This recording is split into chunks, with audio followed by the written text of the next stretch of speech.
मेरा दूसरा सवाल भी तकरीबन वही है जो इमाम साहब ने अभी अच्छा हो चुका जवाब? नहीं वो मैंने सुना भी है। अच्छा? लेकिन मेरा कुछ थोड़ा बहुत शक है। हाँ जो है बताएं, खोलें इसको। हाँ।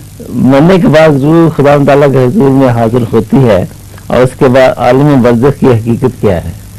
यानी यही तो बता चुका हूँ मैं पूरी हाँ, बात कि ये बात जो मैं पहले खोल चुका हूँ जी आपको भी यही हदायत है कि आप इमाम साहब से राब्ता करके जी जी वो ऑडियो वीडियो देखें।